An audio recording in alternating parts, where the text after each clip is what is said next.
मैंने नीट के बाद वाली छुट्टियों को बहुत एंजॉय किया होता। काश मैंने चीजें पहले शुरू कर दी होती तो कितना अच्छा होता।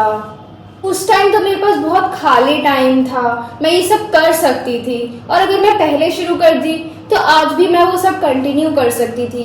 काश ये सब मैंने पहले किया होता, या फिर काश किसी ने मुझे सब बताया होता कि ये सब भी करना होता है उन छुट्टियों में, या ये सब हम कर सकते हैं। पर ऐसा कुछ हुआ ही नहीं, मुझे किसी ने बताया ही नहीं। अगर आप सब लोग ये चाहते हैं कि आपको इस मेडिकल स्टूडेंट की तरह बाद में पछतावा ना हो, तो प्लीज इस वीडियो को एंड तक देखिए। So hello everyone, I am Prachi, a second year MBBS student at king George's medical university Lucknow.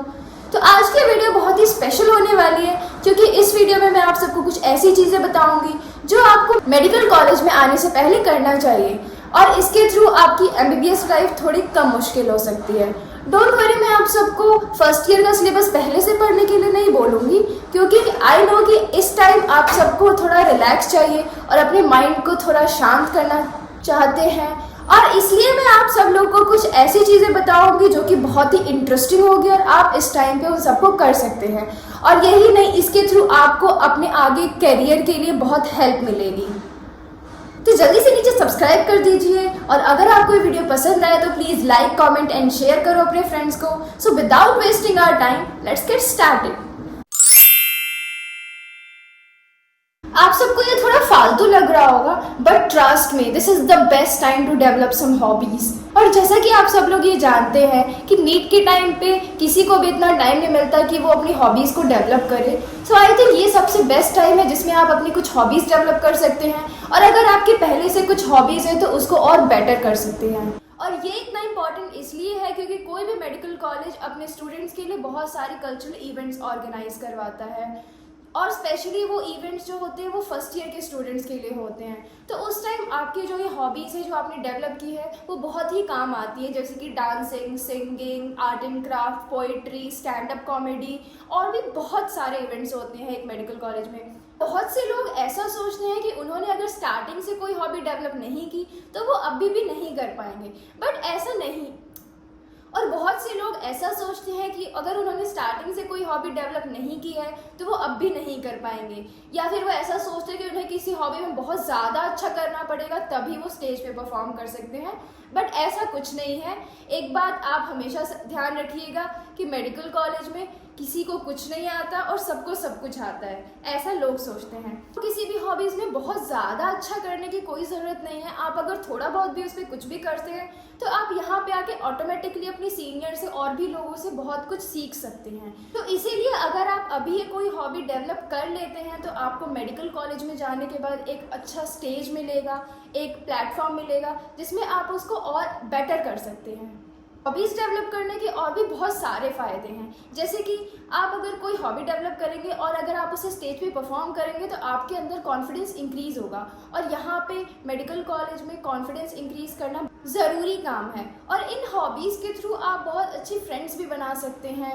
आपको ये बात पता होनी चाहिए कि एक मेडिकल कॉलेज में अच्छे दोस्त ढूंढना बहुत मुश्किल होता है, तो आप इन हॉबीज़ के थ्रू एक अच्छे फ्रेंड्स भी बना सकते हैं। और यही नहीं, ये हॉबीज़ आपको आपकी स्टडीज़ में भी, एमबीबीएस के करिकुलम में भी हेल्प करेंगी, क्योंकि एमबीबीएस का सिलेबस इतना ज़्यादा है कि आप उसको जितना ज़्यादा पढ़ोगे आपको बहुत ज़्यादा स्ट्रेस भी होगा। तो आप इन हॉबीज़ को फॉलो करके अपना स्ट्रेस लेवल भी डिक्रीज कर सकते हैं और स्टडीज़ पे बहुत अच्छे से फोकस भी कर सकते हैं।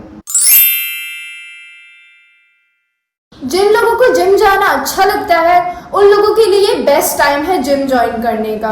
और अगर कुछ लोग ये सोच रहे हैं कि वो कॉलेज में जाकर तब जिम ज्वाइन करेंगे, तो ये अच्छा ऑप्शन नहीं है, क्योंकि फर्स्ट ईयर का सिलेबस इतना ज़्यादा होता है और उसका शेड्यूल इतना हेक्टिक होता है कि बहुत ही कम लोग ऐसे होते हैं जो फर्स्ट ईयर में टाइम निकाल पाते हैं जिम जाने के लिए। और सिर्फ सिलेबस ही नहीं, आप जब नए नए कॉलेज में आते हैं तो आपको वहाँ के इन्वायरमेंट में ढलने में बहुत टाइम लगता है, और इवन आपको नए फ्रेंड्स बनाने होते हैं, और बहुत एक्स्ट्रा करिकुलर एक्टिविटीज़ भी फर्स्ट ईयर में ज़्यादा होती हैं, तो आपको उसे भी टाइम देना होता है। तो इसलिए आपको जिम जाने का टाइम बहुत कम मिलेगा। लेकिन अगर आप अभी से स्टार्ट कर देंगे जिम जाना तो आपको उसे फर्स्ट ईयर में कंटिन्यू करना बहुत ईजी हो जाएगा, लेकिन आप फर्स्ट ईयर में स्टार्ट नहीं कर पाएंगे क्योंकि आप प्रोक्रेस्टिनेट करेंगे और जिम ज्वाइन करना मुश्किल हो जाएगा। सिर्फ बॉयज़ ही नहीं, गर्ल्स भी जिम जाके अपनी हेल्थ को इम्प्रूव कर सकती है।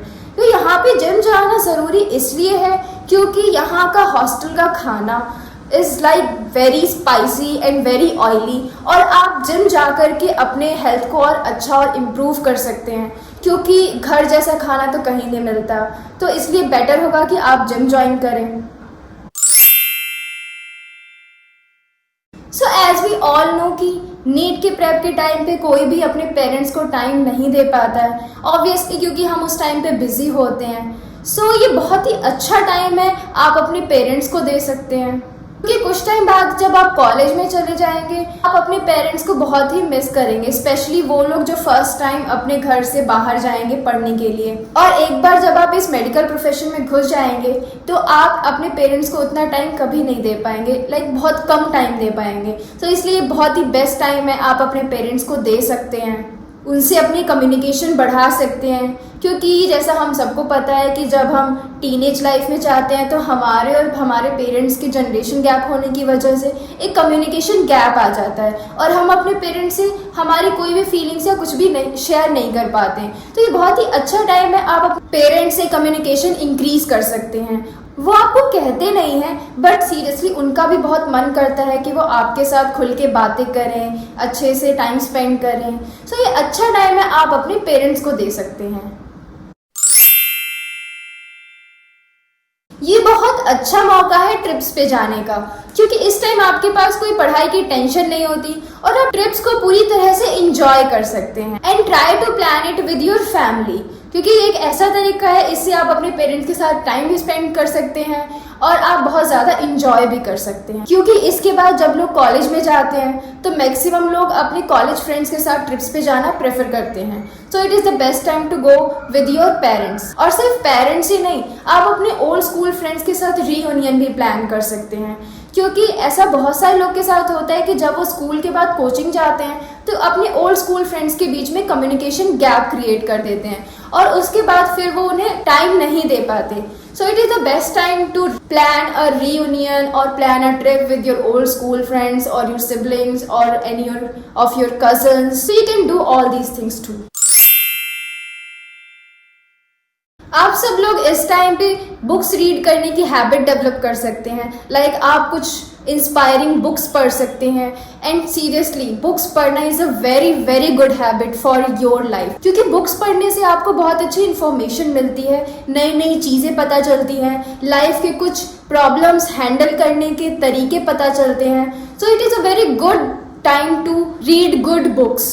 जैसे कि मैं आपको कुछ गुड बुक्स रिकमेंड करूँगी पढ़ने के लिए, like Sapiens, think like a monk और the man who sold his Ferrari, do epic shit, psychology of man, think fast and slow, और भी बहुत अच्छी अच्छी बुक्स लिखी हुई हैं ऑथर्स ने। इससे आपको बहुत अच्छी इंस्पिरेशन मिलेगा अपनी लाइफ के लिए और जब आप उन थॉट्स को अपनी लाइफ में इम्प्लीमेंट करेंगे तब आपका जो करियर होगा वो एक अलग ही डायरेक्शन में जाएगा और इससे आप सब एक अच्छी रीडिंग हैबिट डेवलप कर सकते हैं क्योंकि अभी नीट के बाद आप कुछ महीनों तक नहीं पढ़ेंगे तो आपको एक इनर्शिया हो जाएगा ना पढ़ने का, और जब आप कॉलेज में जाएंगे इतना सारा सिलेबस होगा तब भी आप नहीं पढ़ पाएंगे। और सीरियसली ये होता है, ये मेरे साथ भी हुआ है क्योंकि जब कॉलेज में जाते हैं और इतने टाइम तक हमने कुछ नहीं पढ़ा होता है तो हमारा नहीं मन करता है कि हम पढ़ें और काफ़ी टाइम तक हम स्टार्टिंग में नहीं पढ़ते हैं जिसका बाद में चल के हमें रिग्रेट होता है और फर्स्ट प्रॉफ में हमें बहुत ज़्यादा पढ़ना पड़ जाता है क्योंकि हमने स्टार्टिंग से नहीं पढ़ा होता। सो प्लीज़ अपनी एक रीडिंग हैबिट डेवलप कीजिए और बुक रीड करने से आपको एक फास्ट रीडिंग हैबिट डेवलप होगी, इससे आप बहुत सारी चीज़ें कम टाइम में पढ़ पाएंगे क्योंकि एमबीबीएस का सिलेबस बहुत बड़ा होता है और अगर आपको फास्ट रीडिंग हैबिट है तो then it is very good क्योंकि इससे आप एक ऐसे सिलेबस को बहुत कम टाइम में कवर अप कर पाएंगे। और एमबीबीएस में सबसे बड़ी प्रॉब्लम होती ही यही है कि इतना बड़ा सिलेबस कवर कैसे करें। So it is a very good thing to develop. Don't worry guys, मैं उन लोगों के लिए भी बताऊंगी जिनको पढ़ने में बहुत ज़्यादा इंटरेस्ट है या उनको बहुत ज़्यादा एक्सेसिव हो रही है कोई एमबीबीएस का कुछ भी पढ़ने के लिए, तो आई विल सजेस्ट कि आप अभी नेटेस एटलस पढ़ सकते हैं क्योंकि वो बहुत इंटरेस्टिंग है और आप अभी उसकी इमेजेस देख करके काफ़ी कुछ सीख सकते हैं और काफ़ी कुछ इमेजिन कर सकते हैं कि हमारी बॉडी में कैसे कैसे क्या क्या होता है, उसके स्ट्रक्चर्स कैसे होते हैं। सो आई विल रिकमेंड कि आप नेटेस एटलस पढ़ सकते हैं या फिर आप कुछ यूट्यूब चैनल से पढ़ सकते हैं लाइक द चर्सी ऑफ मेडिकल लिटरेचर TCML या फिर नजीब डॉक्टर नजीब सर के वीडियोस देख सकते हैं या निंजा नर्ड चैनल के फिजियो के वीडियोस देख सकते हैं, बहुत ही इंटरेस्टिंग लगेंगे आपको। सो आप ये चीज़ें भी इस टाइम पे कर सकते हैं।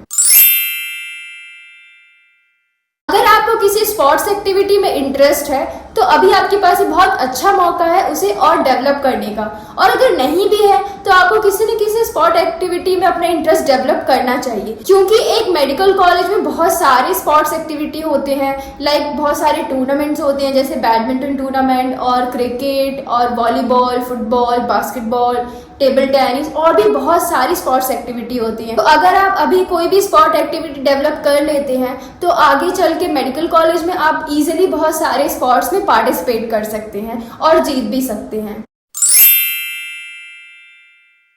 आपके पास अभी बहुत अच्छा मौका है खुद को टाइम देने का, क्योंकि जैसा सबको पता है कि नीट के टाइम पे हम खुद को टाइम नहीं दे पाते हैं। सो आप अभी खुद को बहुत अच्छे से टाइम दे सकते हैं, खुद के साथ टाइम स्पेंड कर सकते हैं। आप अपने इनर सेल्फ को पहचान सकते हैं, कुछ फिलोसफिकल चीज़ें पढ़ सकते हैं, सोलो ट्रिप्स पे जा सकते हैं, जर्नलिंग कर सकते हैं या कुछ सोशल वर्क कर सकते हैं। इन सब चीज़ों से आप खुद को इंट्रोस्पेक्ट कर सकते हैं। सो आपके पास अभी बहुत अच्छा टाइम है इंट्रोस्पेक्शन का, क्योंकि अभी आप अडल्ट हो रहे हैं या अभी टीनेज से अडल्ट हो रहे होंगे कुछ लोग, तो खुद को डिस्कवर करना इज़ वेरी इंपॉर्टेंट। और मेरी नेक्स्ट वीडियो आने वाली है कि things required in medical college. आपको मेडिकल कॉलेज में कौन कौन सी चीज़ों की ज़रूरत पड़ सकती है जिसे आप पहले से ही ले लें, और बाद में आपको मेडिकल कॉलेज में जाने के बाद हसल ना करना पड़े। तो उस वीडियो को भी आप देखिए।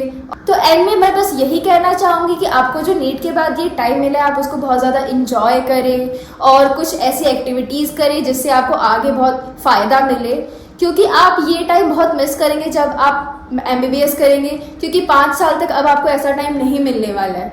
सो try to enjoy this time, try to live in this time और मेमोरेबल टाइम बनाने की कोशिश। सो इस वीडियो में बस इतना ही बताना चाहूँगी। So until next time, stay connected.